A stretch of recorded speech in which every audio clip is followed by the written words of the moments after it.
Wir haben ja erst vor kurzem auf das Mario Bros. DS Glitches Video reagiert. Und das hat mir sehr, sehr viel Spaß gemacht. Sehr, sehr, sehr viel Spaß gemacht. Und da gab es tatsächlich auch sehr, sehr viel gutes Feedback, auch von euch. Und dementsprechend dachte ich mir, ne, wir alle mögen Mario Maker 2, wir alle lieben die 0% Level. Warum ist jetzt Katzenbowser wieder hier?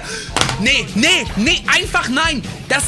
Es ist nicht in Worte zu fassen. Die Mario Maker 2 Community hat seinen Kopf genommen und mit so einer Wucht gegen die Wand geschmettert, dass es wirklich widerlich ist, was für Hirnschäden da entstanden sind.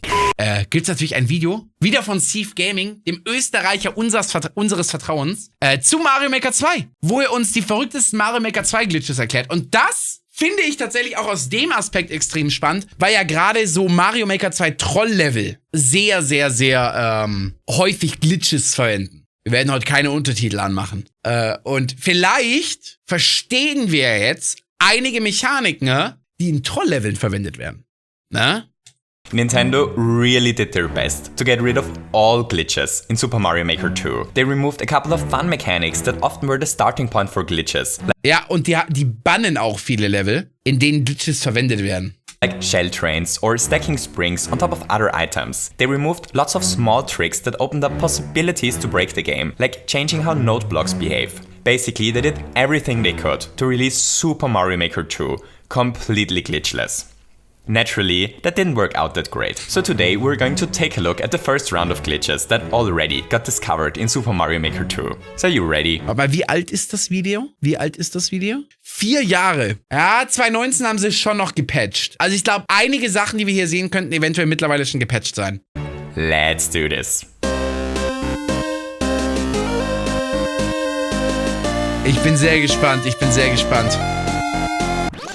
Okay, so Mario is a bit worried about the passing of time. You know, he really isn't the youngest anymore, and his job really requires him to be physically fit. So he looked into different ways to slow down the speed of time. Since all our time-preserving, lag-generating contraptions are sadly broken in Mario Maker 2, Mario has to look into other tricks to alter the passing of time. Luckily, our plumber is following Graham Cracker on Twitter, because there he learned about a... Auf Twitter ist so eine riesen Glitch-Community, ne? Das ist insane.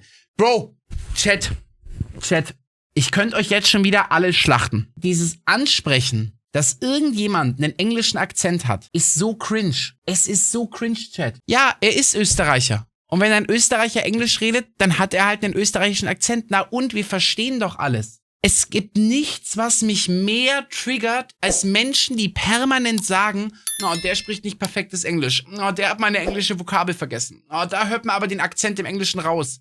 Haltet euer Maul. Akzente sind fein. Wen juckt's? Wen juckt es? Wir verstehen ihn und das ist gut. Oh, Digga. Und das sind wahrscheinlich Menschen, die Englisch eine 5 schreiben. Possible setup that might allow him to do the impossible. Das ist eine der schlimmsten Krankheiten der Online-Communities. Oder ich glaube, das sind auch nur wie Deutschen. Ich glaube, das macht kein anderes Land. Ich glaube, das machen nur wie Deutschen. Ohne Scheiß. Das ist, glaube ich, ein echt... Irgendwie, wir Deutschen schämen uns dafür, für unseren deutschen Akzent. Ich weiß nicht warum. So basically, if Mario eats a delicious fire flower, at the same moment he enters a door and then immediately takes damage by touching a spiked Spiny upon leaving the door again, then the space-time continuum should break. So let's give it a try. So our plumber eats the fire flower, enters the door, touches the ouching Spiny and... Hooray! Lol, was? Einfach nur Feuerblume und nach einer Tür Schaden nehmen? Freeze das Game. Bro, es ist so simpel. Actually did it. Mario found a way to stop the passing of time. Everything ja, so einfach, Holy, richtig. is frozen. That's awesome. Though, Mario is frozen as well. Ah, Leute, man kann doch nicht mehr Mario steuern. He can't move anymore. Oh, and this conveyor belt is about to drop him into lava. Luckily for Mario, lava doesn't work without time. But sadly for Mario, this also means that he now falls for... forever. Maybe messing with the space-time is a bad idea after all. Maybe let's take a look at what Luigi is up to. So here we have Luigi in front of 4 chain jump cannons. So what does a chain jump cannon do? Well, a chain jump cannon is a cannon that cannoneers chain jumps. Ach, echt? Das ist ja heftig. So this glitch is really interesting. As soon as the game starts, the chain jumps, chase to the left, back to the right, hit the note block, and then they obviously become a bit confused. They forget how to be a good dog, and they start to believe they are birds. Was? Obviously become a bit confused. They forget how to be a good dog, and they start to believe they are birds. They start to float indefinitely. Here we use this to create the word. Ja, aber jetzt mal kurz blöd gesagt, also das ist einfach, also eine Chain Chomp Kanone ist jetzt keine Kugel-Rally-Kanone, die einen Chain Chomp feuert, sondern es ist einfach nur, die müssen einfach nur in einem abgesperrten Raum mit einem Notenblock interagieren, oder was? Good dog, and they start to believe they are birds. They start to float indefinitely. Here we use this to create the world's first flying dog airship. Ouija has to carefully spin jump on top of the flying chain jump vehicle while dodging dangerous threats. That glitch is one of the weirdest currently in the game. All that we have to do to make this work is just to build this surprisingly simple setup, and then the dogs always Stimmt, shoot ja. Da unten ist das Setup. Einfach nur einen Dog einsperren, in eine Richtung rauslassen und davor einen Notenblock platzieren. flying. Hooray! Next, Komm, wir probieren nochmal die Untertitel, Freunde. Wir probieren es nochmal. let's take a quick look at a couple of smaller glitches. Jetzt gehen die Untertitel. So here is a fun little Yoshi glitch. Basically, we have a Yoshi egg on top of note blocks, a one-way door, and lava that rises fast. So as soon as we start the game, the Yoshi hatches, the lava rises, it touches our dinosaur, and then whee! Ich liebe es, wenn er Hui sagt. Das ist fast wie so ein bisschen mein Hui.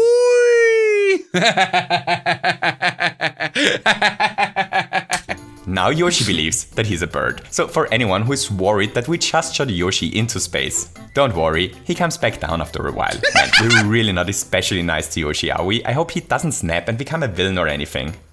Nah, it's just so much fun to watch Yoshi getting rocketed into the sky. I'm sure he understands. So, from our ongoing series, what is the most complicated way to trigger a P-switch? I proudly present the Thwomp that believes he's a bird solution. Was? Okay, warte mal. Also, wir haben einen seitlich bewegenden Thwomp, der eine Kugel-Rally-Kanone und einen Powerblock auf sich hat und er schiebt einen Helm vor sich. Okay, ich mach das jetzt mal ganz langsam. So, er aktiviert... Nee, der Notenblock feuert den Helm hoch, der Thwomp fliegt und dann verschwindet er einfach und die Kanone fällt. So I saw a random Der clip Thwomp ist verschwunden. Der Thwomp ist einfach despawned. of this happening somewhere on Twitter a couple of days ago and actually thought that it's a small neat feature that they added at first. But as it turns out, that is probably unintended for a very simple reason. It only works if there is an enemy in front. By the way, da merkt man mal wieder, dass ich Probably einfach komplett unintended for a broken very bin. Sobald ich das sehe, denke ich an Cock. Ich habe so ein primitives Gehirn. Simple reason. It only works if there is an enemy in front of the Thwomp that triggers the note block before the Thwomp reaches it. Otherwise, it doesn't work. Okay, so we already made a lot of stuff fly today, but there is one more. So if we put down Boom Boom in 3D World, then he starts to madly swing around trying to punch us. But if we stack two Boom Boom... Bro. Ich habe nicht gewusst, dass wenn man im Mario World was baut, ist das schon immer so? Dass wenn man in Mario World baut, dass es nur zweidimensional... Nee, das war doch nicht immer so, oder? Und wenn man dann sagt, spielen, dass es dann so dreidimensional switcht? madly swing around trying to punch us. Das habe ich noch nie gesehen. Ist das normal? But if we stack two Boom Booms on top of each other in a small area, then both do the rotation attack thingy at the same time. This causes a Ich kenne diesen Effekt nicht. Ist normal? Ich habe auch schon mal ein 3D-World-Level so aus Spaß gebaut, da ist mir das nicht aufgefallen. Mir ist das nie aufgefallen. massive downdraft of air. Was? Okay, warte mal. Then both do the rotation attack thingy at the same Okay. Die fallen beide da rein, time. machen gleichzeitig ihre This causes a Wirbelattacke. massive downdraft of air, which blows both Boom Booms upwards and allows them to fly. Hooray! Fun fact of the day, that's actually the same principle that allows helicopters to fly. So, how's Mario doing? He's still falling. Ouch. They probably have to do something to get him out of this little mishap. Luckily, there is a glitch that might allow Mario to escape this very not fun situation. Bruder, das mag ich so sehr an seinen Videos, ne? Er zeigt nicht einfach nur die Glitches, sondern er baut auch immer so eine Art Mini-Story ein, um diese Glitches miteinander zu verbinden. Ultra geil. Ganz, ganz kleines Videodesign-Detail, was aber, finde ich, sehr viel ausmacht. situation, a teleportation Grüß dich, glitch. Mina, So schön, here dass du da Toadette bist. finds herself in the middle of a room. There is absolutely nothing going on here. There's just a single lonely on-off block, a bumper, and a delicious one-up mushroom Was kann da schieflaufen? Was kann da schieflaufen? behind it. Toadette would love to devour this teasing one-up mushroom, but how is she supposed to get to it? Well, the answer is surprisingly simple. All that she has to do is to hit her mushroom-shaped head against the on-off block, to wait for a second, and hooray! She got teleported directly in front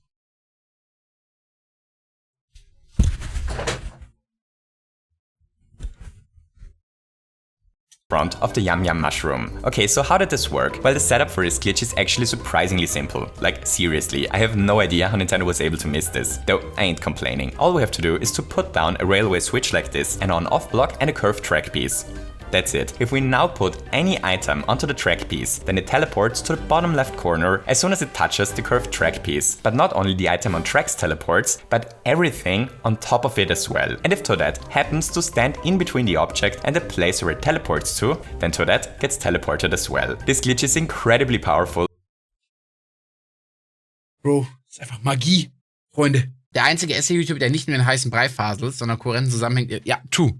Dark Sonic, es ist absolut richtig. Er zeigt einfach genau das. Also, der ist so ein bisschen wie Daily Dose. Er sagt, ich zeige euch Glitches und er zeigt einfach direkt Glitches. So, das ist so angenehm. And easy to set up. Make sure to give this a try before it gets patched. So, before we take a look at my absolute favorite glitch found so far, let's first talk about a really weird mechanic that apparently is in the game. Shell direction manipulation. So check this out. Here we have a quick setup that makes a spring drop onto a shell once we activate an on-off Okay, ja, bisher selbstverständlich. block. So we can activate this on-off block hundreds of times. The shell will always travel to the right after touching the spring. But if we drop down this blue platform before we activate the on-off block, then the shell suddenly travels to the Wieso? left. The reason for this is incredibly weird. Shells always travel to the right if there is a loaded P-switch or power block above them, and they Wenn ein P-Switch oder Powerblock über ihnen ist, düsen sie nach rechts. Und wenn der... Und... Was? always travel to the left if this is not the case. Yep, so I honestly have no idea if this is a glitch or a feature, but it's an incredibly powerful mechanic. It allows us literally to drop down a power block onto global ground at one end of the level, and then a shell changes the direction into which it travels on the other side of the Warte mal. Schaut mal. Yep, so I honestly Aber have hier, no zack. Die Shell ist auf der linken idea if Seite. this is a glitch Und or die a ist da feature. stuck. Und in dem Moment, wo er einfach nur den Literally, to Powerblock drop nach down a oben power block legt und zurückkommt, weil die Shell neu geladen wird, wird sie in die andere Richtung onto geschossen. global ground at one end Also of ohne the Scheiß, level, and then das ist nämlich, ich weiß nicht, ob die jetzt, wie gesagt, das Video ist von 2019, aber wenn diese Mechanik jetzt noch funktioniert, kann man das absolut sinnvoll in seine Level einbauen. Das ist so cool. Damit kannst du so krasse Mechaniken bauen. a shell changes the direction into which it travels on the other side of the level. I have no idea what to use this for, but I'm sure this will come in handy. Hooray! Alright, so finally, let's talk about the craziest glitch discovered so far. So this glitch was found by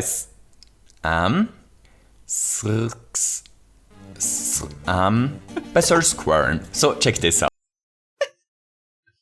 Wahrscheinlich SRC, ist das gleich Source? Source Square, ja, keine Ahnung. Here Toad finds himself in the middle of a normal jungle level. There are a lot of mushroom platforms here and a couple of other things, but at least at first glance, nothing appears to be glitched here. Strange, I wonder what's going on. Well, let's send our walking mushroom through a door, shall we? And then let's go through this area again.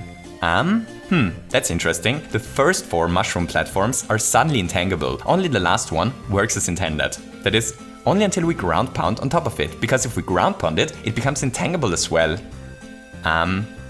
What is this? This donut platform is suddenly behaving a bit weird. Interesting. At least the mushroom platform to the right still works. That is, until the form drops down. Because then, this platform suddenly becomes intangible as well. The next 2 platforms only break once we ground pound them, but magically become platforms again as soon as we trigger the question blocks. If we ground pound this on-off block, then the node block decides that it wants to be an empty block instead. That is, until we ground pound it again, because then the now empty block node block has a change of heart and decides to live from now on as a 2-state block.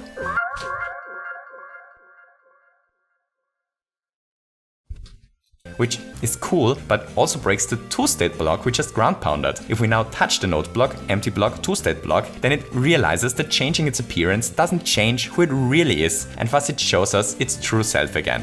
What a touching story. So next, there are a couple of other small things that we can do with this glitch. We can ground pound through 2-state blocks, we can even use bob arms to confuse the mushroom platforms. Needless to say, that stuff is pretty broken. So this leaves us with one final question. How does the setup for this amazing glitch work? Do we have to clone hundreds of forms to create a black hole for this to work? Do we have to overflow Mario Maker's entity limits in order to... Bruder, es wird jetzt irgend so ein Gammel-Setup sein. Das wird jetzt irgend so ein Gammel-Setup sein, was so gar nicht schwer zu machen ist. Force platforms to behave in this weird way? Has it something to do with manipulating the undo button? Are we fake linking doors? What is the trick that breaks those poor mushroom platforms?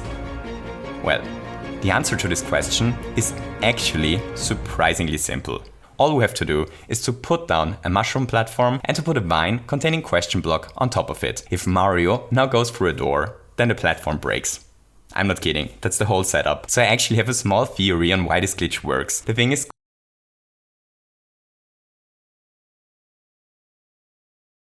man muss einen Notenblock mit einer Ranke in die Mitte einer Pilzplattform packen und durch eine Tür gehen. Das ist das Setup. Hat der Tromp noch was zu bedeuten?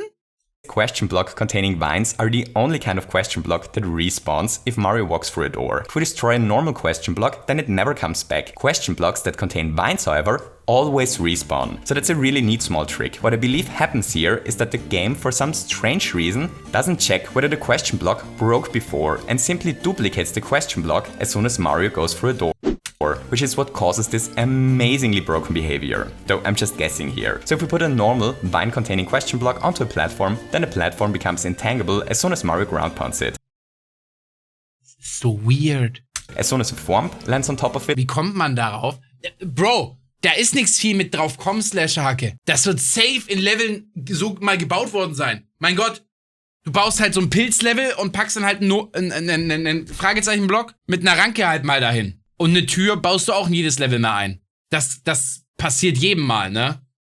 Or as soon as a bob amp goes boom. If you put an invisible question block on top of the mushroom platform, then it becomes intangible immediately. The whole glitch is unbelievably strange and a ton of fun to toy around with, so make sure to check it out before it gets patched, because I give this glitch about 2 weeks before it gets patched. Before we wrap this up, just a quick word of warning. Nintendo really doesn't like levels that use glitches, so I wouldn't recommend to upload a stage using one of those tricks, since there is sadly a high chance that Nintendo immediately deletes the level. Okay, so that was a quick overview over the biggest glitches found so far in the game. For anyone who wants to see more Mario Maker glitch action, I highly recommend a couple of things. So first, make sure to check out Icey's and Black 60 Dragon's YouTube channels. Icey recently made a lot of really cool glitch compilations, and Black 60 Dragon has tons of very interesting videos about glitches and weird Mario Maker tech on his channel. Second, for all you Discord users out there, make sure to check out Psychro's wonderful Mario Maker 2 Discord server. It's the place where I learned about most of these glitches, and there is a wonderful community there, working hard to break the game into pieces. Also, you might want to check out Psychro's YouTube channel to find out what he's up to, because, it's interesting, to say the least. All the links are in the description. Huge thanks to all the glitch hunters that found those amazing glitches. Seriously, thanks for making the real world a better place by destroying virtual ones. So with that being said, I hope that all of you enjoyed this little... Ey, der hat so eine charmante Art, Videos zu gestalten, wirklich. Der hat so eine charmante Art zu kommentieren. Video. If you did, don't forget to leave me a thumbs up, and maybe feel especially like time is frozen today and want to hit the subscribe button as well. I hope that all of you have a wonderful day and to see you soon. Mega gut, ey. Ich genieße es brutal. Ich genieße es brutal, diese Videos zu gucken. Das ist ganz angenehm. Richtig gut. Also, das macht einfach ganz Spaß. Aber einfach. Ja, was war jetzt eigentlich mit Mario, der Frozen in der Lava? Das ist richtig. Was ist mit ihm passiert? Wir wissen es nicht. Da kann man auch mal ein Abo dalassen bei dem Meister. Das sehe ich auch so. So, ich hau euch das Video nochmal rein, falls ihr ein bisschen supporten wollt oder den Meister selber abonnieren wollt.